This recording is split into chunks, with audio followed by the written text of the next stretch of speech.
I've done so for many years, and during my 6 years as independent expert, I assure you I did not miss an opportunity to make reference to this horrendous massacre.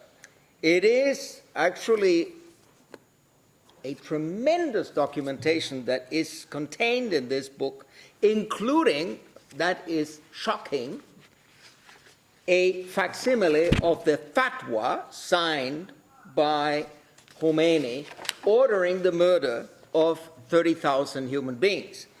Of course, 30,000 human beings is only the tip of the iceberg, because we know that some 120,000 Mujahideens have been murdered. These are matters of high concern, unfortunately, in the political world in which we operate. You are aware that already back when my colleague, Professor Maurice Capitorn, at the University of British Columbia, where I was professor of law, he dropped the issue of the massacres because he thought it had been dealt with already before by other rapporteurs, as if the issue had been dealt with, closed. Well, I assure you I will continue using it in every opportunity that I have. For instance, next week at the German Parliament on the 25th of September, we will have in the Human Rights Committee, the Menschenrechtsausschuss des Deutschen Bundestages, we are having a hearing, 3 hours, on impunity. And one of the points that I'm making is Ashraf. Now, I have shared my comments on Ashraf with the High Commissioner, with my colleagues. It's not just the current rapporteur on Iran who has competence to deal with this issue. I mean, it is so overarching and the violations are so enormous that they can be dealt with by many other rapporteurs. I've spoken with Agnes Kalamar, who's a rapporteur on summary and arbitrary executions. She did this long report on the murder of one person, Khashoggi. But how about a report from Kalamar specifically on this issue? I have asked her to do it. But there's a rapporteur that the mandate is reasonably new, and is a rapporteur who has tremendous potential. It's my friend, Professor Fabian Salvioli.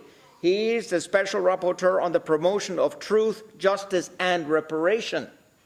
Now, he should be, as Tahar told you, he should be flooded with letters, because it's a matter of the right to truth, the right to information. What happened to our loved ones? Where are their bodies? And also the question of reparation to victims, the question of retributive justice. It is a scandal, and we know it in this book, how many senior Iranian officials and ministers today have their hands full of blood and were directly involved in these murders of 1988. Now, when I had the honor of being in Ashraf 3, in Tirana, in Albania, in July this year, there was this very productive and I was actually quite encouraged by the solidarity that I felt there, by the feeling of community in this Ashraf 3, and by the support received from parliamentarians from the United States, from Canada, from the United Kingdom, from France, from Finland and Norway, etc., etc. It was impressive, but that which was most impressive and that which saddened me profoundly. As a matter of fact, I had to leave it because it was too much to resist.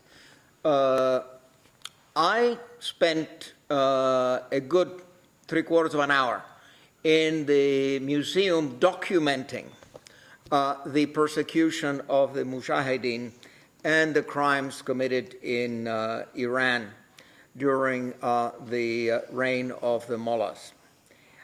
It is extremely well documented, and I have asked the assistant of the High Commissioner for Human Rights, Michelle Bachelet, to persuade Michelle Bachelet to go to Tirana, to go to Albania, and to visit this museum.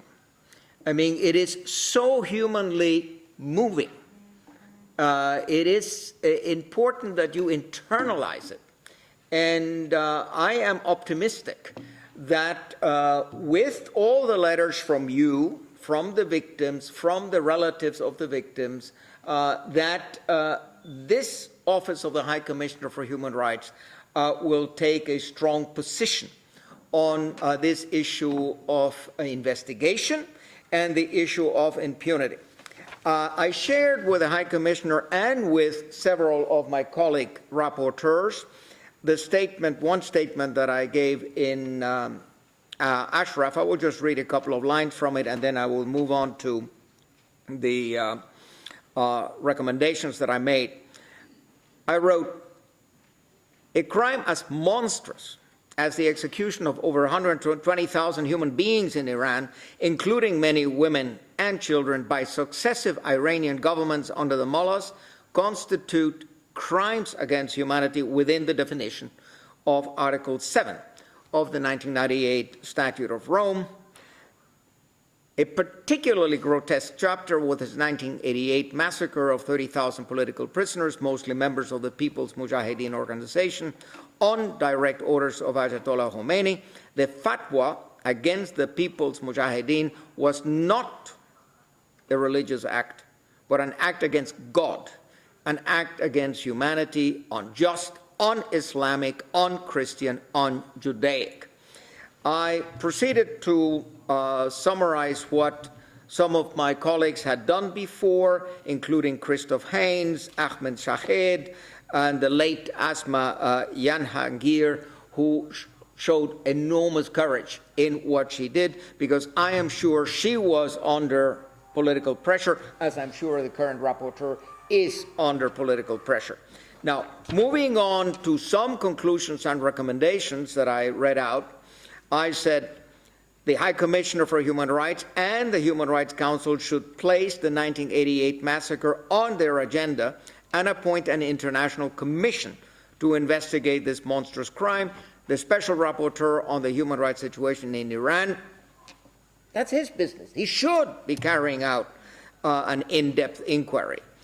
As I mentioned, the Special Rapporteur on Truth, Justice and Reparation, but also the Rapporteur on Torture, Niels Meltzer, the Rapporteur or the Working Group on Arbitrary Detention should carry out related investigations pursuant to their mandates. There's plenty of persons detained today indefinitely without trial and on. This is a matter for the Human Rights Council and certainly for the UPR. I could talk, of course, on this issue for hours. It would be much more interesting to hear Tahar, who has much more direct hands-on experience. In any event, I have here the text of a very good NGO written statement submitted to this, the 42nd session of the Human Rights Council. I want to specifically say I endorse everything in it. I regret that my NGO was not invited to join it, but I think I would have signed on behalf of my NGO. In any event, I can only repeat what Tahar told you. It is imperative. I mean, you owe it to your loved ones, you owe it to history, you owe it to your people. Don't simply drop your hands, keep writing. Keep sending this information to the United Nations and to all committees where Iran has to present a state report. So I'm available for any questions afterwards. And if no one has seen this report, I took quite a few of them, and I've given them actually to my colleague rapporteurs, but I did bring one for anyone who has not seen the catalogue of the museum in Tirana. Thank you.